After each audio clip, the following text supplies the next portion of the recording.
আজ আপনাদের সঙ্গে যে রেসিপিটা শেয়ার করতে চাচ্ছি তার জন্য লাগবে কলা পাতা। অবশ্যই কলা পাতা দিয়ে একটি মজাদার রেসিপি আজকে বানাতে যাচ্ছি। পাতুরি, তবে পনির পাতুরি। যে সমস্ত বন্ধুরা মাছ মাংস খেতে খুব একটা পছন্দ করেন না তাদের বিকল্প কিন্তু এই পাতুরি। আজকে অসম্ভব সুস্বাদু একটি পাতুরির রেসিপি আপনাদের সঙ্গে শেয়ার করব। যাই হোক, প্রথমে এই কলা পাতাগুলো কেটে নিলাম। কলা পাতা কেটে নিয়ে সুন্দর করে ধুয়ে এবার মুছে আমরা রেসিপির দিকে যাব। যেটা বলছিলাম, মাছ মাংস যারা পছন্দ করেন না তারা এই পাতুরি রেসিপিটি অবশ্যই দেখবেন, কারণ এই রেসিপিটা আপনাকে নতুনত্ব একটা এনে দেবে। নতুনত্বের সন্ধানে আজকের রেসিপি। আজকে আমরা অসাধারণ একটি রেসিপি বানাতে চলেছি। তার জন্য কলা পাতাগুলোকে প্রথমে সেঁকে নিতে হবে। না সেঁকলে তো হবে না, কারণ পাতুরি বানাতে গেলেই আমার কলা পাতাটা শেখাটা দরকার। কারণ আমি যখন প্যাকিং করব তখন যাতে ফেটে না যায়, তার জন্য ধৈর্য ধরে আমরা প্রত্যেকটা কলা পাতা সুন্দর করে ছেঁকে নিলাম। এরপরে আসে পনির কাটার পালা। যেহেতু পনির পাতুরি বানাবো তার জন্য পনিরটা কেটে নিতে হবে। তাই দেখিয়ে দিই কীভাবে পনিরটা কাটবেন। একটু বড় বড় সাইজের পনির রাখলেও কোনো অসুবিধা নেই, তবে একটু ছোট ছোট সাইজের রাখলে কী হয়, এর মধ্যে ঝাল মশলা এবং আমরা যে উপাদানগুলো দেবো সেগুলো ঢুকবে। ঠিক দুটো করে পাতলা পাতলা স্লাইস করতে হবে। এই এক একটা জুটি নিয়ে আমাদের পনিরের পাতুরিটা হবে। মোটামুটি দেখতেই পাচ্ছেন এগুলো এভাবে করে আমরা সুন্দর করে কেটে নিচ্ছি। মোটামুটি আমি 300 গ্রাম মতন পনির নিয়েছিলাম, তার থেকে 6 থেকে 7টা এরকম পিস হয়েছে। এরপরে আসবে হলো মশলা। মশলা লাগবে কি, খুব ইম্পর্টেন্ট, কাঁচা লঙ্কা আর সর্ষে। কাঁচা লঙ্কা সর্ষেগুলোকে হালকা করে শিলনোড়ায় বেটে নিয়ে তারপরে এক এক করে অন্য মশলাগুলো দেব। অন্য মশলা বলতে খুব ইম্পর্টেন্ট কয়েকটি কাজু বাদাম আর পোস্ত। এই হলো মশলা বাটাবুটির পালা ছিল। ব্যাস, আমার মশলা বাটাবুটি কমপ্লিট হয়ে গেছে। এবার পনির ম্যারিনেশনের পালা। প্রথমে কিছুটা মিষ্টি, কিছুটা লবণ, পরিমাণ মতন হলুদ, আর খুব ইম্পর্টেন্ট সর্ষের তেল। এখানে মোটামুটি সর্ষের তেল দেওয়া হলো।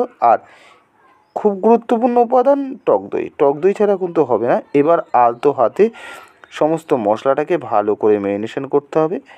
আগে থেকে পনির কেটে রাখা সমস্তগুলোকে আলতোভাবে দিয়ে এক একটা করে দিয়ে কলা পাতার মধ্যে আমরা বেঁধে নেব।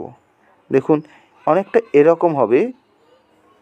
ব্যাস, এবার ওই চিঠি বানানোর মতন একটার উপর আরেকটা দিয়ে সুন্দর করে এই যে বেঁধে দিলাম। বেঁধে এবার ভাজার পালা যাবে। এইবার দেখুন এই যে বাঁধা হয়েছে। চলুন আরেকটা দেখিয়ে দিই কীভাবে বাঁধতে হয়। ঠিক একই রকমভাবে পনির এবং মশলা উপর থেকে দিলাম। এর মধ্যে না 2-1টা কাঁচা লঙ্কা দেওয়া যায়। ব্যাস ব্যাস আমার বাঁধাবুধি কমপ্লিট হয়ে গেল। এই দেখুন আমার টোটাল এতগুলো পনির পাতুরি হয়েছে। দেখুন পাতুরিগুলোকে সুন্দর করে বেঁধে নিয়েছি। এবার শেষ পর্যায়ে অর্থাৎ অন্তিম পর্যায়ে হলো ভেজে নিতে হবে। ভাজার জন্য চাই একটা প্যানে প্রচুর পরিমাণে সর্ষের তেল দিয়ে সর্ষের তেলটা যেই গরম হবে তখন এক এক করে পনির পাতুরিগুলোকে ভেজে নেব। এইখানে একটু সাবধানতা অবলম্বন করতে হবে, কারণ আপনি যখনই এই পনির পাতুরিগুলো আপনার প্যানের মধ্যে দেবেন তখন প্রচণ্ড পরিমাণে তেল ছিটকে আসবে। তাই ঢেকে ঢেকে ভাজতে হবে। মোটামুটি 5 মিনিট মতন এক পাশ ভাজা হয়ে গেলে উল্টে আবার 5 মিনিট। অসম্ভব সুস্বাদু হয় এটা।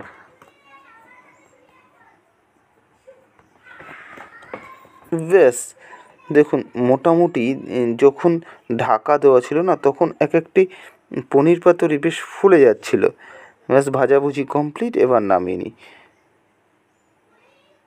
দেখুন কতটা ডেলিশিয়াস লাগছে, প্রত্যেকটা পাতুরি অসাধারণ। এবার আপনাকে একটা পাতুরি খুলে দেখাই যে ভেতরটা কত সুন্দর হয়েছে।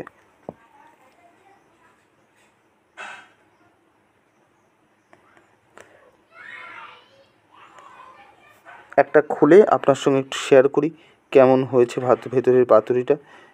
এই দেখুন, পাতুরি খেতে না একটু ঝামেলা আছে, কারণ সুতোগুলোকে তো কাটতে হবে।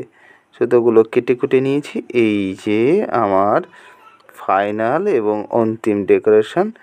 এই যে খামের ভেতর থেকে পনির বেরিয়ে আসছে। বানানো কিন্তু খুব একটা কঠিন নয়, ওই একটু ঝামেলা, তবে খেতে অসাধারণ। এই রেসিপিটা আপনি যদি ট্রাই করেন তাহলে বুঝবেন এর স্বাদ কতটা আছে। এতক্ষণ রাজুর সঙ্গে ছিলেন। পুরো রান্নাটা যদি ভালো লাগে অবশ্যই চ্যানেলটিকে সাবস্ক্রাইব করে রাখবেন।